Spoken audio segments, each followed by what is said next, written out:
YCP నేతల బృందం ఢిల్లీలో కేంద్ర ఎన్నికల సంఘాన్ని కలిసింది. గత ఎలక్షన్స్ లో చివరి గంటలో నమోదైన పోలింగ్ శాతంపై వివరణ కోరినట్లు ఆ పార్టీ ఎంపీ వైవి సుబ్బారెడ్డి తెలిపారు. అసాధారణంగా ఓటర్లు పెరగటంపైన ఈసీకి ఫిర్యాదు చేశామని, ఈవీఎంలపై ఉన్న టెక్నికల్ అనుమానాలను వివరించినట్లు చెప్పారు. ముఖ్యంగా హిందూపురంలో పోలింగ్ బూత్ నెంబర్ 150లో జరిగిన పోలింగ్ పై వివరణ అడిగినట్లు సుబ్బారెడ్డి వెల్లడించారు. అనుమానాలు సమస్యలు ఉన్నా కూడా అవన్నీ చర్చించాలి అని election commission of India YSR Congress పార్టీని అవుట్ రీచ్ ప్రోగ్రాంలో భాగంగా ఈరోజు పిలవడం జరిగింది. దాంట్లో భాగంగా మేము వైఎస్ఆర్ కాంగ్రెస్ పార్టీ తరఫు నుంచి నేను, మా పార్లమెంటరీ పార్టీ లోక్సభలో నాయకులు మిథున్ రెడ్డి, మాజీ పార్లమెంట్ సభ్యులు బేలాస్ చంద్రశేఖర్, వివిధ పార్టీ ఫంక్షనర్స్తో కలిసి ఎలక్షన్ కమిషన్ ఆఫ్ ఇండియా దగ్గర మీటింగ్ నిర్వహించడం జరిగింది.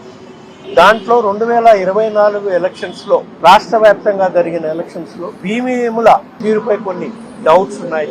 ఆ డౌట్స్ కొన్ని నివృత్తి చేయాలని అడిగాము.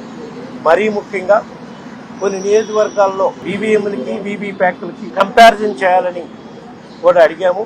అవి మీరు చేయటం లేదు. దానిపై ఎలక్షన్ కమిషన్ ఆఫ్ ఇండియా ఇచ్చిన నామ్స్ ప్రకారము డబ్బులు కట్టినా కూడా ఈవీప్యాట్స్కి ఈవీఎం కౌంటింగ్కి మ్యాచింగ్ చేయడానికి కౌంటింగ్ జరపమంటే జరపట్లేదు అనే అంశంపై ప్రధానంగా డిస్కస్ చేయడం జరిగింది. ఇంకొక ప్రధాన అంశం బ్యాటరీ ఛార్జింగ్ల విషయంలో కూడా మా అనుమానాలు ఉన్నాయి ఈవీఎంస్ మీద అని చెప్పి అడగడం జరిగింది. పోలింగ్ కంప్లీట్ అయినప్పుడు బ్యాటరీ ఛార్జింగ్ 80% ఉంటే కౌంటింగ్కి వచ్చేసరికి బ్యాటరీ ఛార్జింగ్ 40 రోజుల తర్వాత బ్యాటరీ ఛార్జింగ్ మళ్ళీ 98% సందర్భాలు కొన్ని వాళ్ళ దృష్టి తీసుకురావడం జరిగింది.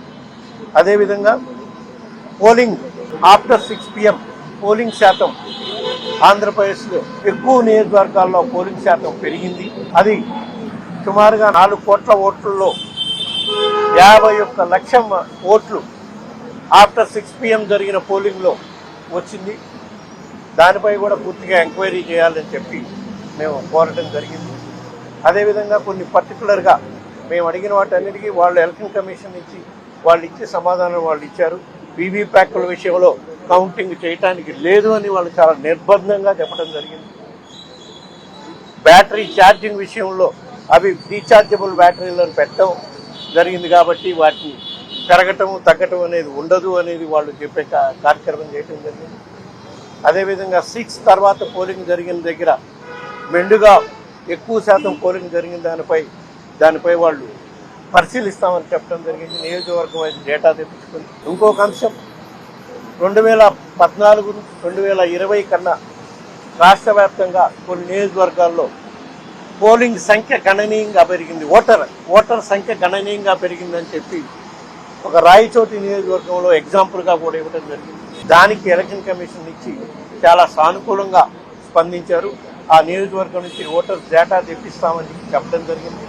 అన్నిటికన్నా ముఖ్యంగా ఈరోజు ఎలక్షన్ కమిషన్లో జరిగిన దాంట్లో ప్రధానంగా ఈ ఓటర్ల పెంపు సంఖ్యని ఏ విధంగా అయితే ఇప్పుడు బీహార్లో స్పెషల్ ఇంటెన్సివ్ రివిజన్ జరుగుతుందో ఓటర్ల నమోదు, అదేవిధంగా ఆంధ్రప్రదేశ్ రాష్ట్రంలో కూడా చేయటానికి ఎలక్షన్ కమిషన్ ఒప్పుకుందని చెప్పి సందర్భంగా తెలియజేస్తున్నాం.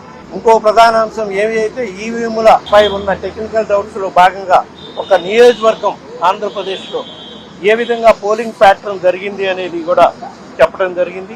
మరీ ముఖ్యంగా హిందూపూర్ నియోజకవర్గంలో పోలింగ్ నెంబర్ బూత్ నెంబర్ సహా కూడా ఇవ్వడం జరిగింది. Polling booth number 157, number 20 Hindupur assembly parliamentary కాన్స్టిట్యున్సీలో, పోలింగ్ స్టేషన్ నెంబర్ 28లో ఏ విధంగా పోలింగ్ ప్యాటర్న్ జరిగింది అనే దానివల్ల మాకు ఈవీఎంలపై అనుమానం ఉంది అని చెప్పి ఎక్స్ప్లెయిన్ చేయడం జరిగింది. వాళ్ళు దీనిపై క్షుణ్ణంగా దర్యాప్తు చేయిస్తామని కూడా చెప్పడం జరిగింది. ఎందుకంటే మీకు కూడా తెలియాలి, ఎందుకు మనం ఏదో మేము ఓడిపోయామని చెప్పి ఈవీఎంల మీద నెపం చూపే కార్యక్రమం కాదు. ప్రాక్టికల్గా ఈవీఎంల మీద ఉన్న ఆరోపణల్ని వాళ్ళ ముందు పెట్టడం జరిగింది. దానికి వాళ్ళు కూడా ఈ హిందూపూర్ అసెంబ్లీ సెగ్మెంట్లో పోలింగ్ బూత్ నెంబర్ 28లో జరిగిన పోలింగ్ ప్యాటర్న్ వాళ్ళకి ఎక్స్ప్లెయిన్ చేశాం. అందులో మనకి సైమల్టేనియస్ ఎలక్షన్ జరిగినాయి. పార్లమెంటు ఒక ఈవీఎం మిషన్ ఉంటుంది, అసెంబ్లీకి ఒక ఈవీఎం మిషన్ పెట్టి ఉంటుంది. దాంట్లో వైఎస్ఆర్సీపీ పార్టీకి పార్లమెంట్లో 472 ఓట్లు వస్తే సేమ్ బూత్లో అసెంబ్లీకి వైఎస్ఆర్సీపీ క్యాండిడేట్ కేవలం 1 ఓటే వచ్చింది. మళ్ళా ఇండియన్ నేషనల్ కాంగ్రెస్కి పార్లమెంట్కి 1 ఓటు వచ్చింది అదే బూత్. అసెంబ్లీకి ఇండియన్ నేషనల్ కాంగ్రెస్కి 464 ఓట్లు వచ్చింది. టీడీపీకి పార్లమెంట్లో 8 ఓట్లు వచ్చినాయి. పార్లమెంట్లో అసెంబ్లీకి కేవలం 95 వచ్చింది. ఎందుకంటే ఆంధ్రప్రదేశ్లో కాంగ్రెస్ పరిస్థితి ఎట్లా ఉందనేది మనకందరికీ తెలుసు. సో ఇంత ప్యాటర్న్, ఓటింగ్ ప్యాటర్న్లో అసెంబ్లీకి పార్లమెంట్కి డిఫరెన్స్లు ఉన్నాయి. పార్టీకి కూడా ఏ విధంగా ఇంపార్టెన్స్ ఉన్న పార్టీకి, ఇంపార్టెన్స్ లేని పార్టీకి ఏ విధంగా డిఫరెన్స్ వచ్చినాయి.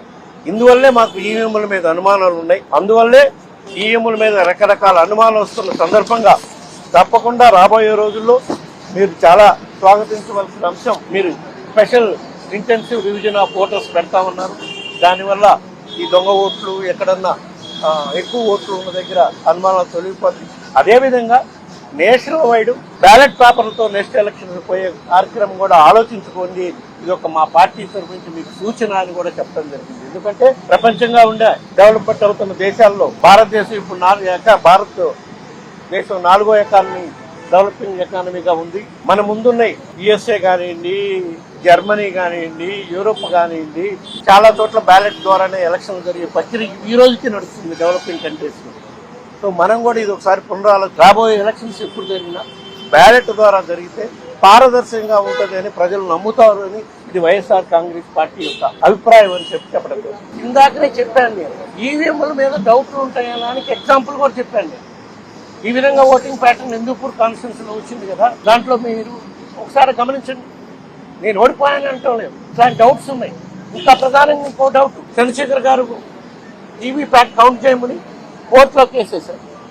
వాళ్ళు ఈవీప్యాట్ కౌంట్ చేయకుండా బ్యాక్ పోలింగ్ చేశారు. బ్యాక్ పోలింగ్ కాదు మనకు కావాలి, ఈవీప్యాట్ కౌంట్ చేయమని అడిగారు. ఈ రోజు కూడా ఇప్పుడు ప్రధానంగా దాని మీదే వాటితో ఎలక్షన్ కమిషన్ ఆఫ్ ఇండియాతో వాదించడం జరిగింది. వాళ్ళు ఈవీప్యాట్ మేము ఎట్టి పరిస్థితుల్లో కౌంట్ చేయమని చాలా నిర్బద్ధంగా చెప్తున్నారు. సీసీ ఫుటేజ్ అన్నా ఈమని అడిగాం, అది కూడా ఇవ్వడానికి లేదు అని. అవి గైడ్ లైన్స్ అట్లా ఉన్నాయి మాకు, అంతే అని. అదే దట్స్ వాట్, అందుకని అడిగాం మేము.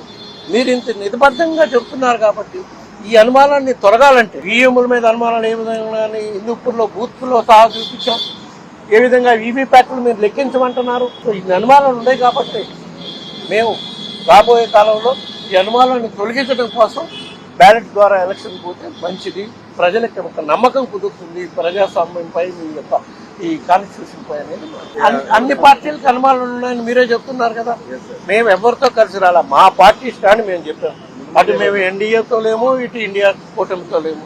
మా పార్టీ, మా పార్టీ అధ్యక్షుడు జగన్మోహన్ రెడ్డి గారు దీని ప్రకారం ఈరోజు ఆయన ఇచ్చిన దిశానిర్దేశం ప్రకారం ఎలక్షన్ కమిషన్ ముందు మా పార్టీ అభిప్రాయాలు మేము చెప్పడం జరిగింది.